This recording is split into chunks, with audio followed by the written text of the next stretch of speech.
قرآن مجید کے حوالے سے آج گفتگو میں نے آپ کے گوش گزار کرنی ہے۔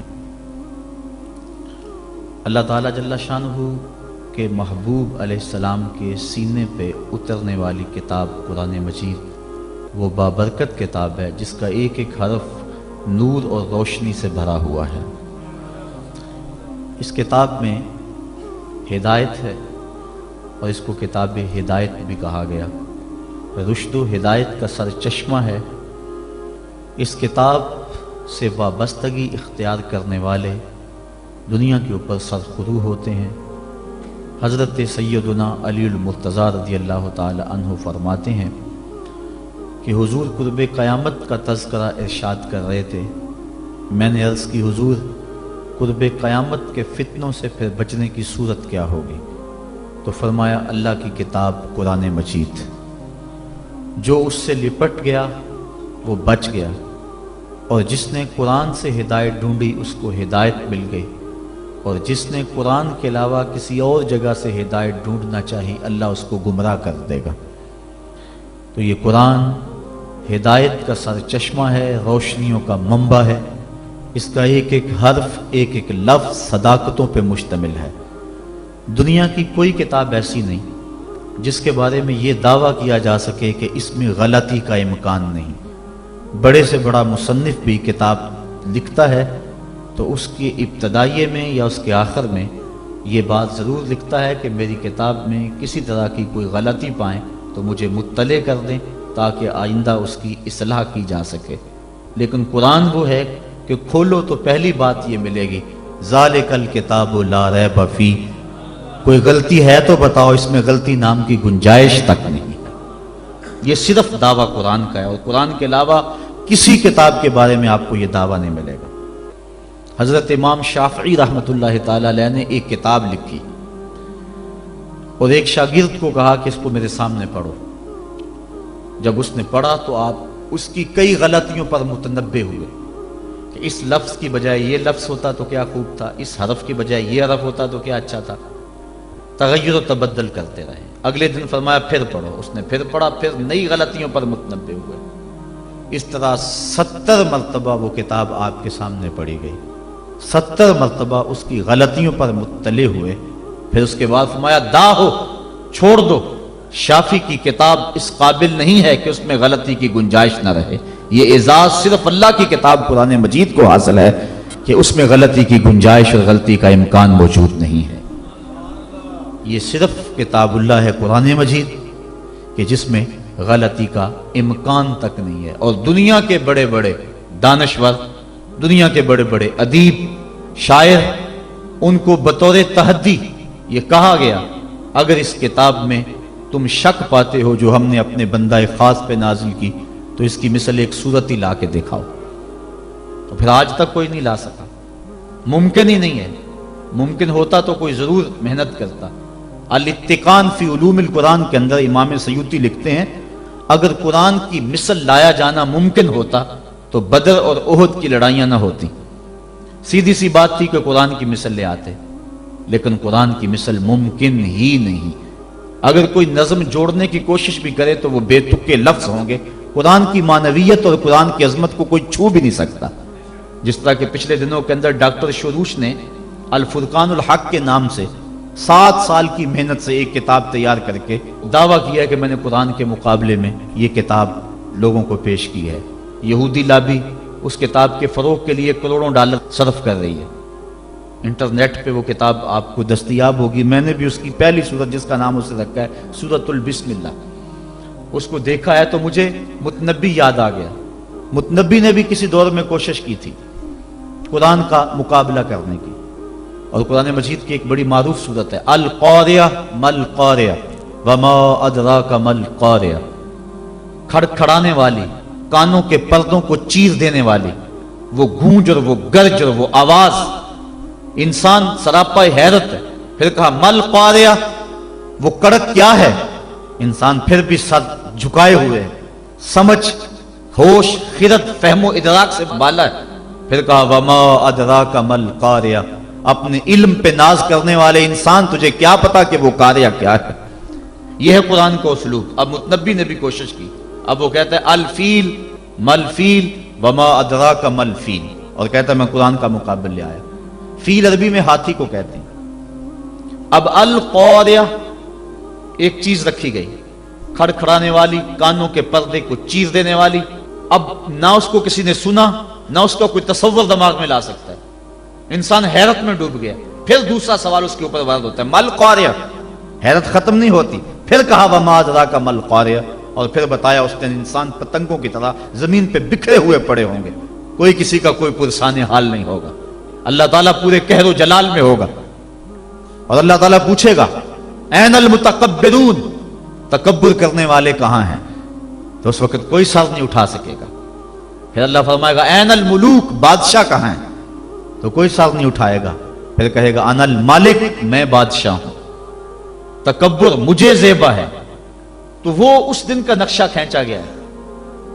تو القاریہ مل قاریہ وما ادراک مل قاریہ، یہ سوال در سوال ہوتا چلا جا رہا ہے۔ اب ذرا متنبی کی بے تکی بات دیکھیے، الفیل، فیل عربی میں ہاتھی کو کہتے ہیں۔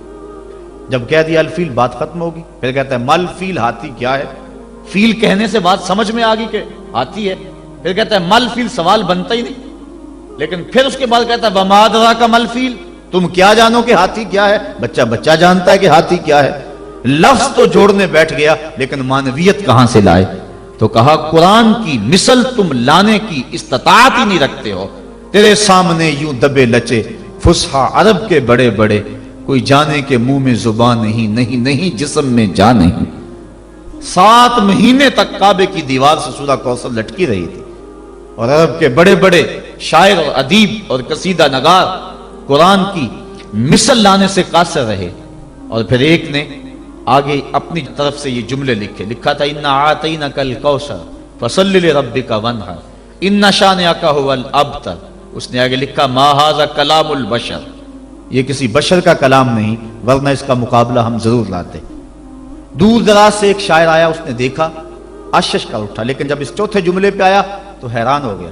اس نے چوتھے جملے پہ لکیر کھینچی اور آگے لکھا ولیکن ھذا کلام البشر، یہ پہلے 3 کسی بشر کے نہیں، چوتھا کسی بشر کا ہی ہے۔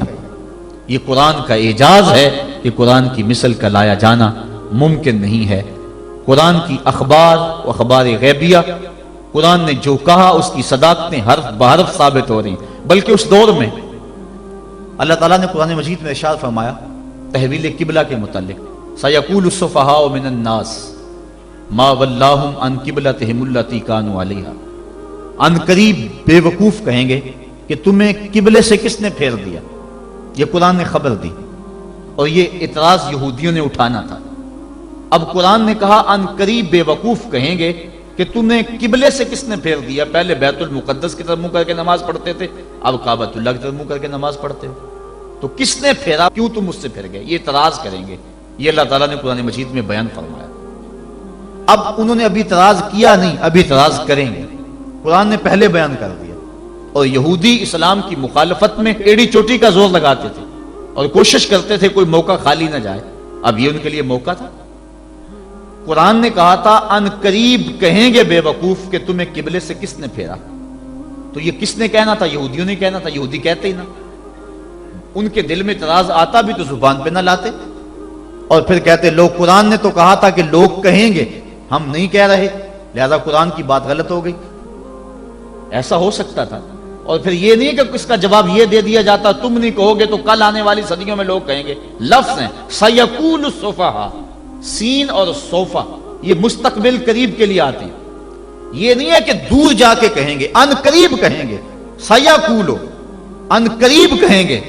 تو وہ اگر نہ کہتے، رک جاتے اور پھر کہتے یہ دیکھو قرآن نے کہا کہ ان قریب کہیں گے، اب کون کہہ رہا ہے؟ کہنا تو انہوں نے نہیں تھا، تو اپنی زبان کو روک لیتے، لیکن روک نہیں سکے۔ یہ قرآن کی صداقت ہے، جو انہوں نے کہنا تھا قرآن نے پہلے ہی بیان کر دیا۔ اور ایک آج بھی بات ہے، اللہ تعالیٰ نے یہودیوں کے بارے میں قرآن میں بیان فرمایا کہ یہ بڑی باتیں کرتے ہیں، لیکن قرآن کہتا ہے کہ یہ موت کی آرزو نہیں کر سکتے۔ وَلَن يَتَمَنَّوْهُ أَبَدًا، آج ہی نہیں، کل ہی نہیں، کبھی بھی قیامت تک یہ موت کی آرزو نہیں کر سکتے۔ آج اسلام کو جھٹلانے کے لیے کتنی کوششیں ہو رہی ہیں، اور اسلام کی تکذیب کرنے کے لیے اور مسلمانوں کو مٹانے کے لیے کیا کچھ ہو رہا ہے۔ قرآن مجید کی آیت ان کو بھی نظر آتی ہے تو وہ تمنا کر لیں کسی فورم پہ آ کے کہ قرآن تو کہتا ہے یہودی موت کی آرزو نہیں کر سکتے، ہمیں موت کی تمنا ہے، ہم مرنا چاہتے ہیں، ہمارے دل میں امنگ ہے مرنے کی۔ وہ کسی فورم پہ آ کے یہ بات کہیں اور کہیں کہ دیکھو قرآن نے تو کہا تھا کہ تم کبھی آرزو نہیں کر سکتے، ہم تو آرزو کر رہے ہیں۔ لیکن نہ انہیں کل اس بات کی توفیق ہوئی تھی جو قرآن نے سیقول السفہاء کے اندر کہا، اور نہ قیامت کے اندر اس بات کی توفیق ہو سکتی ہے۔ یہ قرآن کی صداقت ہے، قرآن کی صداقتوں کا منہ بولتا ہوا ثبوت ہے کہ قیامت تک قرآن کی صداقتوں کا سورج چمکتا رہے گا، اور اس سورج کو کوئی بھی گدلا نہیں سکتا، دھندلا نہیں سکتا، اس کی روشنی کو کوئی مات نہیں کر سکتا۔ یہ اللہ کی وہ سچی کتاب ہے، اللہ کی وہ پاکیزہ اور مطہر کتاب ہے جو حجت بھی ہے اور ضابطہ اخلاق بھی ہے اور ضابطہ حیات بھی ہے۔ دنیا کے اوپر جتنی بھی کتابیں نازل ہوئی ہیں وہ ضابطے تو ہیں لیکن حجت نہیں ہے، لیکن ہمارے نبی ہمارے آقا و مولا صلی اللہ علیہ وسلم کے اوپر جو کتاب نازل ہوئی ہے یہ حجت بھی ہے، دلیل بھی ہے۔ حضور کا سب سے بڑا معجزہ جو حضور کو عطا کیا گیا وہ قرآن مجید ہے۔ ایک ضابطہ ذہن میں رکھ لیں پھر بات آگے چلے۔ ہر نبی کو جو معجزہ عطا کیا جاتا رہا ہے، عادت باری تعالیٰ اس طرح رہی ہے کہ اس دور کے مطابق عطا کیا جاتا رہا ہے۔ مثال کے طور پہ حضرت داؤد علیہ السلام کے دور میں لوہے کی صنعت عروج پہ تھی، لوگ لوہے کا کام کرتے تھے، زرہیں بناتے تھے، لوہے کو گرم کر کے نرم کر کے ڈال کے کوئی شکل دیتے۔ تو اس دور میں اللہ کے نبی کو جو معجزہ دیا گیا اسی قبیل کا دیا گیا کہ وہ لوہے کو ہاتھ میں لیتے، موم کی طرح نرم ہو جاتا۔ لوگوں کو تو گرم کر کے نرم کرنا پڑتا، اللہ کا نبی یوں ہی اس کو نرم فرما لیتا۔ تو یہ چیز بطور معجزہ عطا کر دی گئی۔ حضرت یوسف علیہ السلام کے دور میں حسن کا چراغ گلی گلی جل رہا تھا، اللہ نے اپنے نبی کو معجزہ حسن عطا فرمایا۔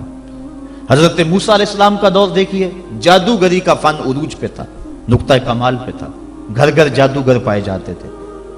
اللہ کے نبی کو جو معجزہ دیا گیا وہ کرشماتی عصا تھا، جو کبھی چھوٹا ہو جاتا ہے، کبھی بڑا ہو جاتا ہے، کبھی پتے جھاڑتے ہیں، کبھی بکریاں ہانکتے ہیں، کبھی ضرورت ہوتی ہے تو اس پہ ٹیک لگا کے کھڑے ہو جاتے ہیں، اور جب احتیاج ہوتی ہے تو وہی سانپ بن جاتا ہے، اژدہا بن جاتا ہے، اور منوں ٹنوں کے حساب سے پھینکی ہوئی رسیوں کو نگل لیتا ہے۔ جب سمٹتا ہے تو عصا کا عصا نہ قد بڑھتا ہے، نہ وزن بڑھتا ہے، نہ حجم بڑھتا ہے۔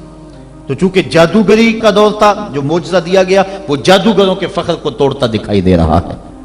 حضرت صالح علیہ السلام کے دور میں لوگ پتھر سے چیزیں بنانے کے عادی تھے، لیکن اللہ نے جو نبی کو معجزہ دیا وہ پتھر سے زندہ اونٹنی نکال کے دکھا دی۔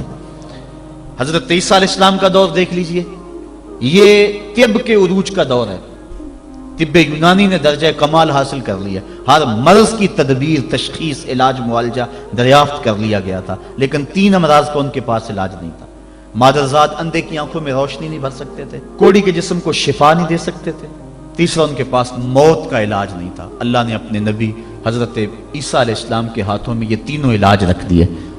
وہ مادرزاد اندھے کی آنکھوں پہ ہاتھ رکھتے ہیں، اس میں روشنی آ جاتی ہے، کوڑی کے جسم کو ہاتھ پھیرتے ہیں، اس کو شفا مل جاتی ہے، اور مردے کو ٹھوکر مارتے ہیں، وہ اٹھ کے باتیں کرنے لگ جاتا ہے۔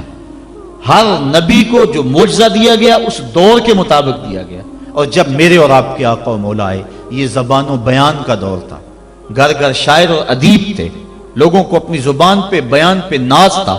جو سب سے بڑا معجزہ جو حضور کو دیا گیا وہ معجزہ قرآن دیا گیا، اور پھر اس کی حفاظت اللہ نے اپنے ذمہ کرم پہ لی۔ باقی کتابیں بھی تو اللہ کی تھی، لیکن ان کی حفاظت اللہ نے اپنے ذمہ کرم پہ نہیں لی، اس لیے کہ ان کتابوں کے بعد نئی کتاب نے آنا تھا۔ اگر ان میں تحریف راپ آ جاتی ہے، ان میں کمی بیشی ہو جاتی ہے، تو نئی کتاب آ کے اس خلا کو پورا کر دے گی۔ اس لیے حضور علیہ الصلوۃ والسلام کے سینے پہ اترنے والی کتاب قرآن مجید کی حفاظت اس نے اپنے ذمہ کرم پہ لی کہ اس کے بعد کوئی کتاب نہیں آئے گی، لہٰذا اس کے احکام غیر متبدل ہوں گے۔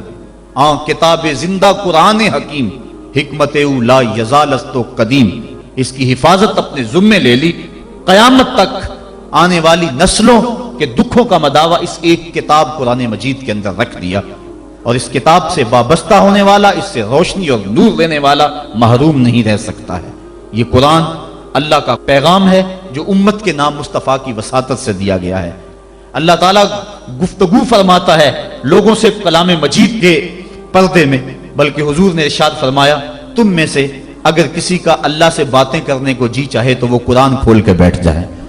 قرآن اللہ سے ہم کلام ہونا ہے، اللہ سے سرگوشیاں کرنا ہے، اللہ سے باتیں کرنا ہے، کاش ہم قرآن مجید کے مفہوم کو اور قرآن مجید کے معانی و مطالب کو سمجھ کے اس کو پڑھنے کی کوشش کریں۔ آج اس امت کا المیہ یہی ہے کہ اس نے قرآن مجید کو چھوڑ دیا ہوا ہے۔ ہم نے بطور رسم قرآن مجید کو اپنایا ہے، رسم کے طور پہ پڑھتے ہیں، لیکن اس کو جس مقصد کے لیے نازل کیا گیا تھا وہ مقصد ہمیں حاصل نہیں ہے۔ میں آپ سے ایک سادہ سا سوال کرنا چاہوں گا۔ آپ کا بچہ انگلش میڈیم سکول میں پڑھتا ہو، آپ 2 4 5 10 ماہ کے بعد اس کا اختبار کریں، امتحان لیں اس کا، وہ انگلش فر بولتا ہو، لہجہ بھی ٹھیک ہو، سپیلنگ بھی اسے آتے ہو، لیکن آپ دیکھیں کہ اس کو معنی و مطالب سے آگے ہی نہیں ہے، تو آپ پوچھیں کہ بیٹا اس کا ترجمہ کیا ہے، تو وہ کہے کہ ٹرانسلیشن تو کرائی نہیں جاتی وہاں، تو آپ ایسے سکول میں اپنے بچے کو پڑھانا گوارا کریں گے جہاں لفظ سکھائے جاتے ہو، مفہوم نہ بتایا جاتا ہو، جہاں الفاظ تو پڑھائے جاتے ہو، ریڈنگ تو کروائی جاتی ہو لیکن ٹرانسلیشن نہ کروائی جاتی ہو؟ آپ کہیں گے خاک پڑا، لفظ فر بولتا ہے، معنی و مطالب نہیں جانتا۔ لیکن افسوس ہم قرآن مجید کی تلاوت پہ ہی مطمئن ہو جاتے ہیں، اس کی ریڈنگ کو ہی کافی سمجھ لیتے ہیں، اور اس کے مفہوم کیا ہیں، مطالب کیا ہیں، مالک کا پیغام ہمارے نام کیا ہے، ہم اس کو سمجھنے کی زحمت گوارا نہیں کرتے۔ اور بسا اوقات ہوتا ہے کہ قاری قرآن تلاوت کر رہا ہے اور سننے والے جھوم رہے ہیں، سبحان اللہ پکار رہے ہیں، اور وہ ان آیات پر مشتمل تلاوت کر رہا ہے جن میں عذابوں کا تذکرہ موجود ہے۔ استغفر اللہ کہنے کا موقع تھا لیکن ہمیں پتہ ہی نہیں ہے کہ کہا کیا جا رہا۔ ہمارے نام جو اللہ کا پیغام ہے ہم نے اس کو سمجھنے کی کوشش نہیں کی۔ اور یہ بات ذہن میں رکھیں، جتنا یقین، جتنا اذعان اور جتنی پختگی قرآن کے دامن میں آپ کو کہیں سے نہیں مل سکتی۔ قرآن کا ایک ایک لفظ صداقت پہ مشتمل ہے۔ ہم اپنے بزرگوں کے جب حالات پڑھتے ہیں، انہوں نے قرآن کے حوالے سے جس انداز کے ساتھ محبتوں کا اظہار کیا ہے، انسان ششدر رہ جاتا ہے۔ حضرت جنید بغدادی اپنے مرید کو ایک صندوق دیا، کہا بیٹا جاؤ اس کو دریائے دجلہ کی موجوں کے سپرد کراؤ، اور سنو اس کو کھول کر کے نہیں دیکھنا کہ اس کے اندر کیا ہے۔ کامل مرید وہی ہوتا ہے جو اپنے شیخ کے راز کی حفاظت کرے۔ حضرت جنید بغدادی رضی اللہ تعالیٰ عنہ کے اس مرید نے اس صندوق کو سر پہ اٹھایا اور دریائے دجلہ کے کنارے پہ پہنچا، اور جو ہی اس نے دریائے دجلہ میں وہ صندوق پھینکا تو کیا منظر دیکھا کہ پانی پھٹ گیا اور اس نے راہیں کشادہ کر دی اور صندوق کو اپنی آغوش میں لے لیا۔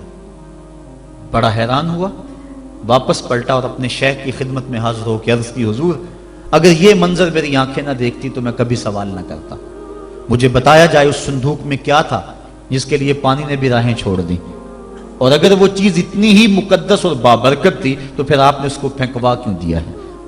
یہ مہمہ بن گیا میرے لیے، جب تک آپ بتائیں گے نہیں مجھے قرار نہیں آئے گا۔ فرمایا بیٹا ہاں تم نے اپنی آنکھوں سے منظر ہی ایسا دیکھا ہے، جب تک میں اس سے پردہ نہ اٹھاؤں تمہارا اضطراب دور نہیں ہوگا۔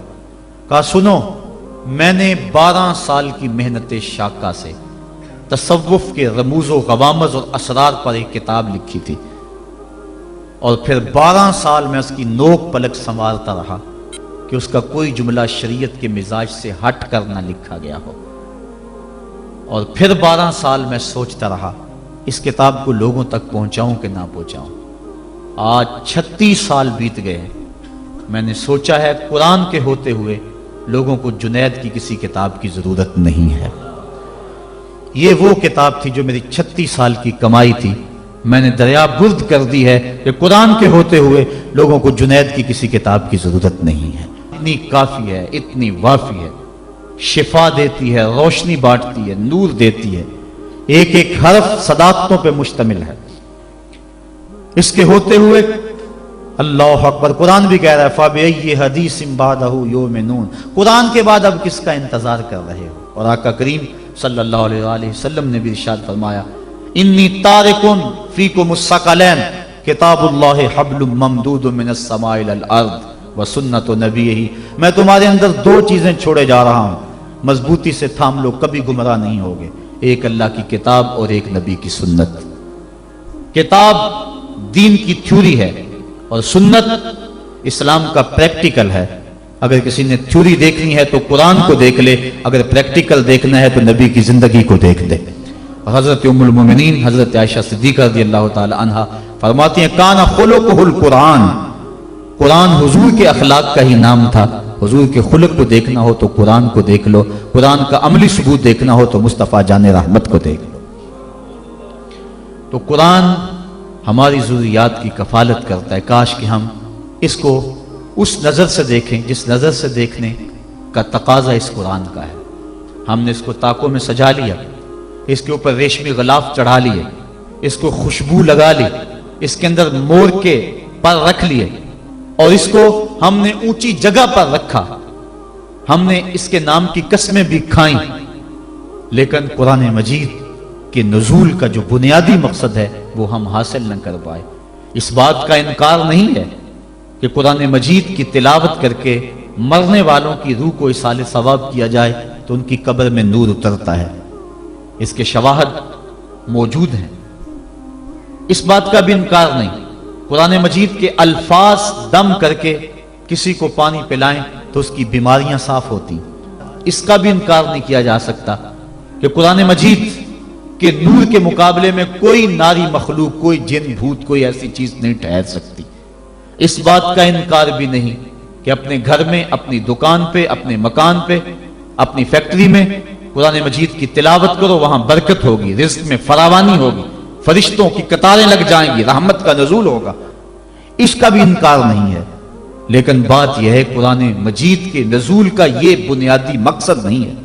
قرآن مجید نازل اس لیے نہیں ہوا۔ علامہ اقبال نے بڑی خوبصورت اور ستھری تنقید کی ہے، وہ کہتے ہیں بندے صوفی و ملا اسیری حیات از حکمت قرآن گیری با آیاتش ترا کار جزی نیست یا یاسین او آساں بمیری۔ وہ کہتے ہیں تو صوفی اور خشک ملا کے ایسے پھندے میں پھنسا کہ تو نے قرآن سے زندگی تلاش نہیں کی، تجھے قرآن کی آیتوں سے صرف اتنا ہی کام ہے، جب مرتے ہوئے تیرے بوڑھے کی روح اٹک جائے تو سورہ یاسین پڑھ کے اس کی روح کو آسانی سے نکالنے کے لیے قرآن کو ہاتھ میں لیتا ہے۔ اقبال کہتا ہے اس بات کا انکار نہیں کہ سورہ یاسین سے روح آسانی سے نکلتی ہے، لیکن نقطہ نظر یہ ہے اقبال کا کہ تو نے قرآن سے ڈھونڈا تو موت کو ہی ڈھونڈا، قرآن سے بھی تلاش کیا تو مرنے کو ہی تلاش کیا۔ جس قرآن سے تو نے مرنے کو تلاش کر لیا، کاش اس قرآن سے تو جینا بھی سیکھ لیا ہوتا۔ جس قرآن سے تو نے مرنے کی سہولت ڈھونڈ لی، اس سے جینے کا سلیقہ بھی سیکھ لیا ہوتا، اس سے جینے کی سہولت بھی سیکھ لی ہوتی۔ ہم نے قرآن سے بھی جو ہے وہ موت کو ہی تلاش کرنا چاہا۔ آؤ قرآن کے دامن میں جو روشنیاں ہیں، قرآن کے دامن میں جو زندگیاں ہیں، قرآن کے حرف حرف کے اندر جو حیات کے اصول رکھے گئے ہیں، جینے کے جو ڈھب اور طریقے سکھائے گئے ہیں، ان سے ہم روشنی اور نور حاصل کر کے اپنی زندگی کو سنوار لیں۔ قرب قیامت کے فتنوں کا تذکرہ کرتے حضور نے ارشاد فرمایا لا یبقى من القرآن الا رسمہ ولا یبقى من الاسلام الا اسمہ مساجدہم عامرۃ وہی خراب من الہدی۔ ایک وقت آئے گا کہ اسلام صرف نام کا رہ جائے گا، قرآن صرف رسم کے طور پہ پڑھا جائے گا، اور مسجدیں زیب و زینت کے لحاظ سے تو آباد ہوں گی لیکن ہدایت کے نور سے خالی ہوں گی۔ کیا آج وہ وقت آ نہیں گیا کہ ہم قرآن کو صرف رسم کے طور پہ پڑھ رہے ہیں؟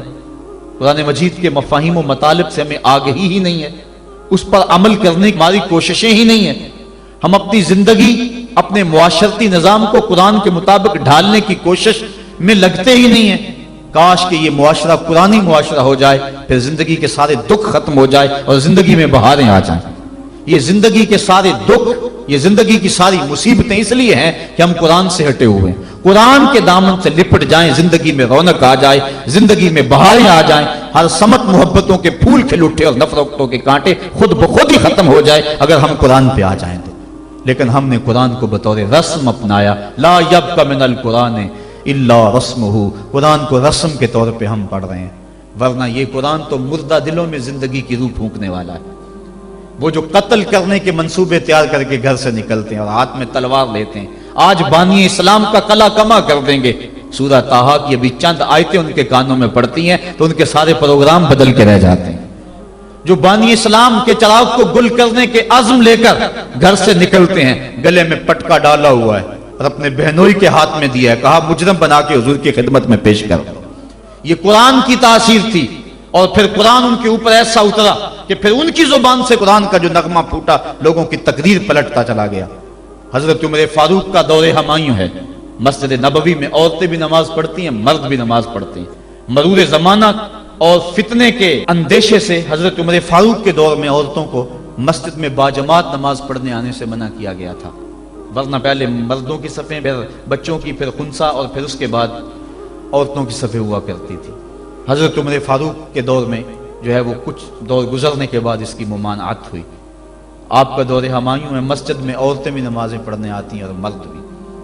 ایک عورت اللہ نے اس کو شکل و صورت سے نواز رکھا ہے، وہ نماز پڑھنے آتی ہے، ایک نوجوان رستہ روک کے کھڑا ہو جاتا ہے، 2 4 5 مرتبہ اس نے اس کی مزاحمت کے انداز کو دیکھا، ایک دن رک کر پوچھا تجھے کیا مسئلہ ہے؟ اس نے اپنے قلب کی خواہش کا اظہار کیا کہ میں تیرا متوالا ہوں، چاہنے والا ہوں، تیری ایک ایک ادا پہ 100 جان سے قربان ہونے کے لیے تیار کھڑا ہوں۔ اس نے کہا میری ایک شرط پوری کر دے، میں تیری ہر خواہش، تیری ہر بات مانوں گی۔ اس نے کہا جلدی کہو، میں تمہارے لیے آسمان سے تارے بھی توڑ لاؤں گا۔ اس نے کہا میری کوئی لمبی خواہش نہیں ہے، ایک ہی میری آرزو ہے، 40 دن تک عمر فاروق رضی اللہ تعالیٰ عنہ کے پیچھے نمازیں پڑھ لو، اس کے بعد جو کہو گے میں ماننے کے لیے تیار ہوں۔ اس نے کہا یہ کون سی مشکل شرط رکھ دی، یہ تو بڑا آسان ہے، اگر اس سے تو مل جاتی ہے تو میرے لیے 40 دنوں کی نمازیں کہہ رہی ہے، میں تو 40 سال بھی گزارنے کو تیار تھا۔ خیر 40 دن مسلسل نمازیں چلتی رہیں۔ جب 40ویں دن کی آخری نماز پڑھ کے وہ نوجوان واپس جا رہا ہے، اسی جگہ پہ عورت حسب وعدہ کھڑی ہے، یہ نظر جھکا کے گزرنے لگا۔ اس نے کہا میں وعدے کے مطابق کھڑی ہوں۔ کہا اب تیری ضرورت نہیں رہی، عمر نے دل کا تعلق رب سے جوڑ دیا۔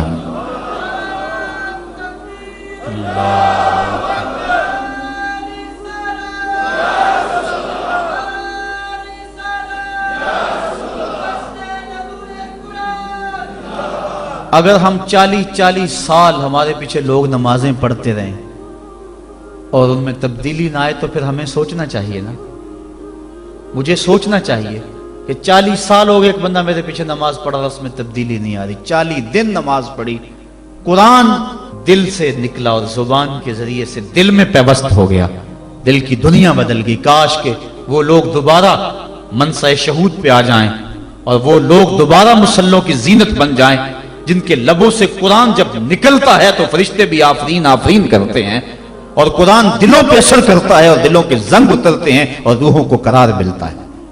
آج امت کے لیے ابتلا اور آزمائش کے مرحلے طویل سے طویل تر ہوتے چلے جا رہے ہیں۔ اس کا ایک سبب یہ ہے کہ جو امت کے رہنما ہیں وہ درد کی دولت سے خالی ہیں، واعظ قوم کی وہ پختہ خیالی نہ رہی، برق طبعی نہ رہی، شعلہ میں کالی نہ رہی، رہ گئی رسم آذاں روح بلالی نہ رہی، فلسفہ رہ گیا تلقین غزالی نہ رہی، مسجد مرثیہ خواہیں کہ نمازی نہ رہے، یعنی صاحب اوصاف وہ حجازی نہ رہے۔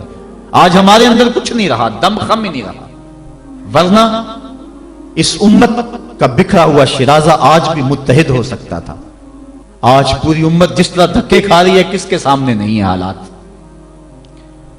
کبھی ہمارا کردار لوگوں کو زندگی کی راہیں دکھایا کرتا تھا، آج ہمیں دیکھ کے لوگ دین سے بدزن ہوتے چلے جا رہے ہیں۔ حضرت نبی رحمت صلی اللہ علیہ وآلہ وسلم کی سیرت میں مشتمل ایک کتاب لکھی گئی ہے، عرب کا چاند، اور اس کا رائٹر ہے سوامی لکشمن پرشاد، انڈیا کا رہنے والا ہے۔ اس نے حضور کی سیرت پر 200-250 صفحات پر مشتمل کتاب لکھی۔ بچپن میں میری نظر سے بھی گزری، بڑے ذوق سے اس کو پڑھا تھا۔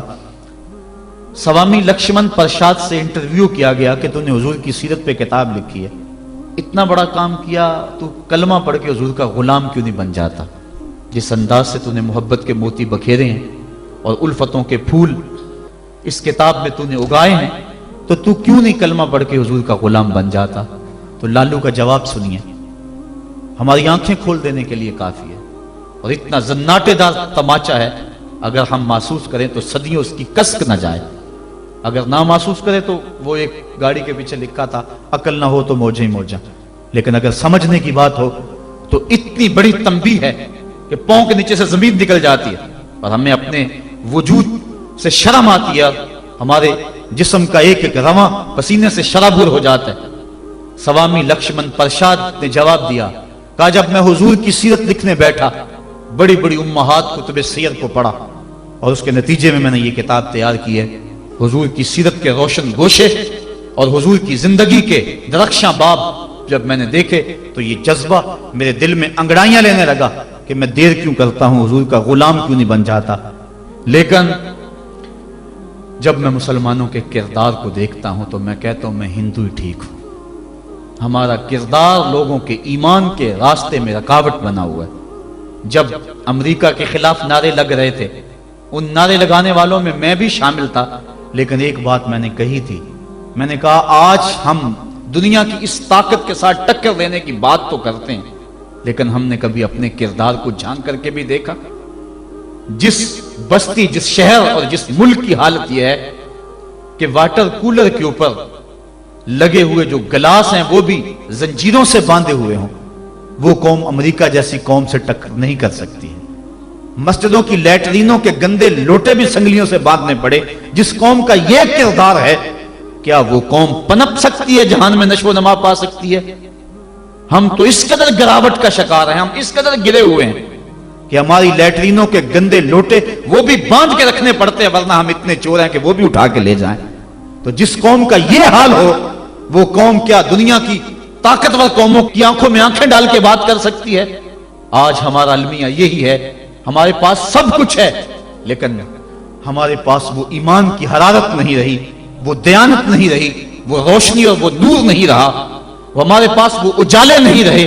قرآن نے ہمیں جو زندگی گزارنے کا ڈھب دیا ہے، ہمارے پاس وہ ڈھب نہیں رہا۔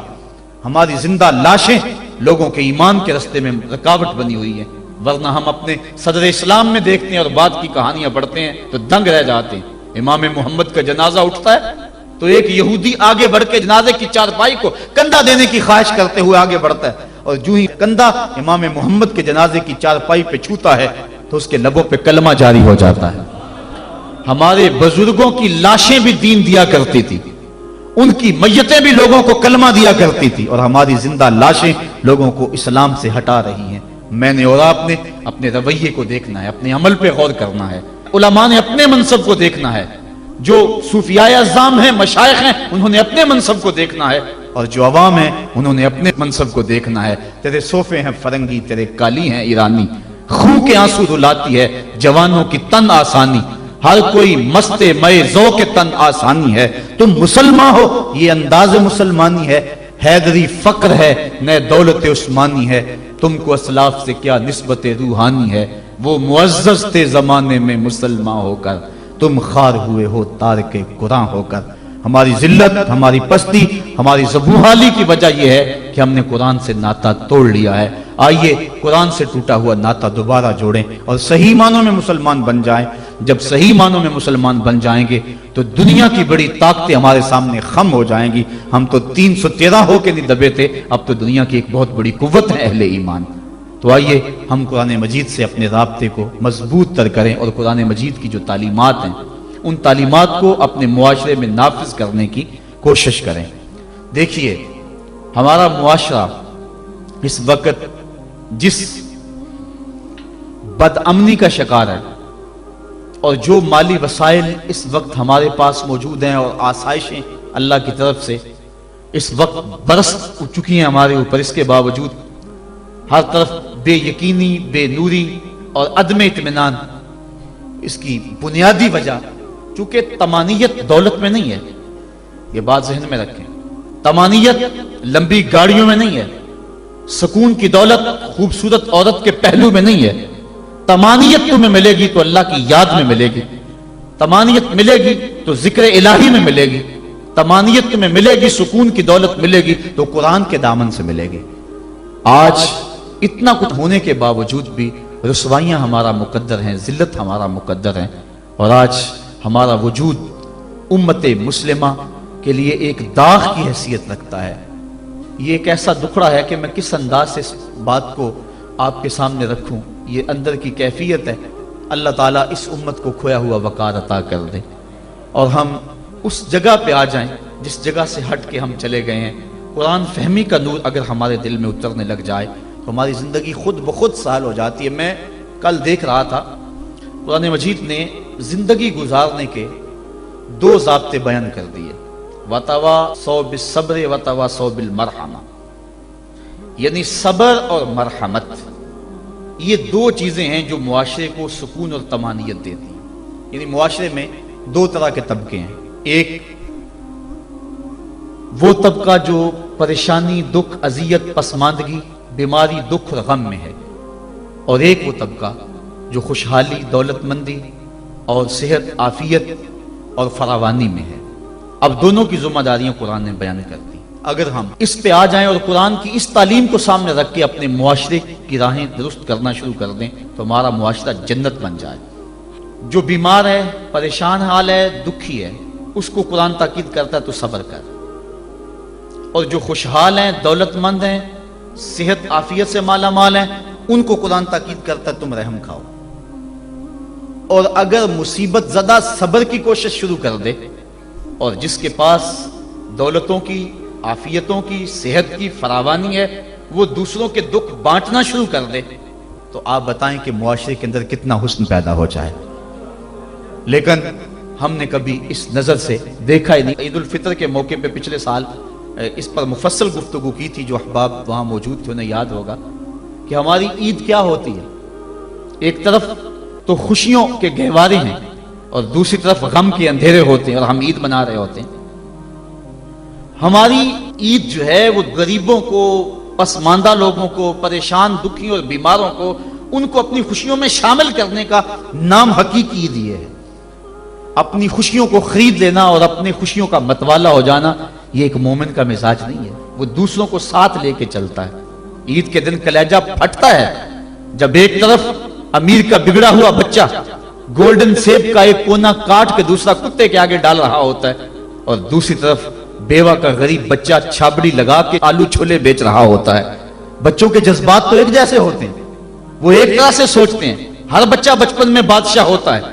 اگر امیر کا بچہ کھیلنے کو چاند مانگتا ہے تو یہ آرزو غریب کے بچے کی بھی ہوتی ہے. یہ عید کے دن بھی تفریق ہم نہیں مٹا سکتے. میں نے کرن نامی اس عورت کی مثال دی تھی کہ جس نے اپنے مزدور باپ سے کانچ کی چوڑیاں مانگی اور وہ کانچ کی چوڑیاں بھی فراہم نہ کر سکا تو اس نے خودکشی کر لی. بچی کی عمر 7 سال تھی. کیا وہ معاشرے کے کندھوں کے اوپر بوجھ نہیں ہے؟ اگر ہمسایہ بھوکا سو جائے تو نماز قبول نہیں ہوتی. اور آقا کریم نے تو یہاں تک فرمایا اپنے گوشت کی خوشبو سے ہمسائے کو تکلیف نہ دو.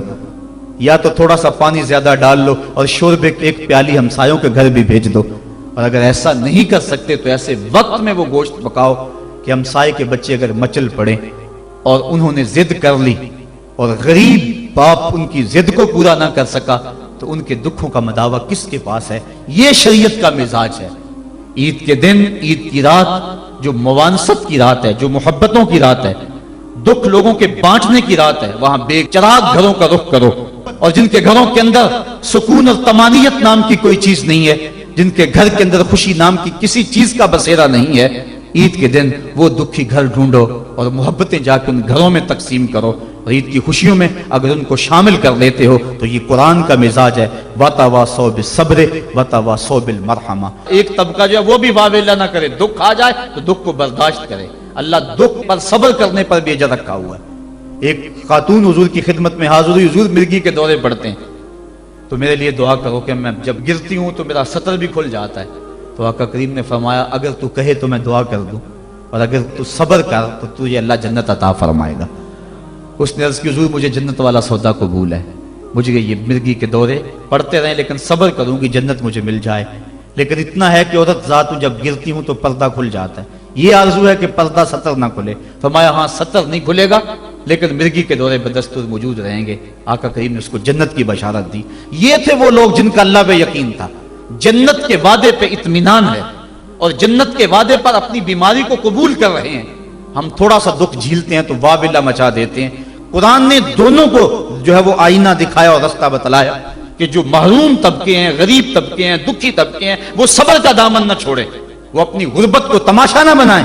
اور دوسری طرف جن کو دولت کی فراوانی دی گئی ہے، جن کو صحت و عافیت دی گئی ہے، وہ اپنی عافیت قدوں میں بیٹھ کے عید کی خوشیاں نہ منائیں بلکہ وہ ان لوگوں تک پہنچے جو دکھی ہیں، جن کے گھروں کے چراغ بجھے ہوئے ہیں، جن کے گھر کے اندر روشنی نام کی چیز کوئی نہیں، جس کے گھر کے اندر سے ضیائیں اور خوشیاں روٹھ گئی ہیں، وہ ان کی خوشیاں ان کے گھر کی دہلیز تک پہنچانے کی کوشش کریں. عرش کا رب بڑا مہربان ہوگا، ان کے اوپر اپنی چھم چھم رحمتوں کا نزول فرمائے گا. آئیے ہم عید کے روز اس عزم کا اعادہ کر کے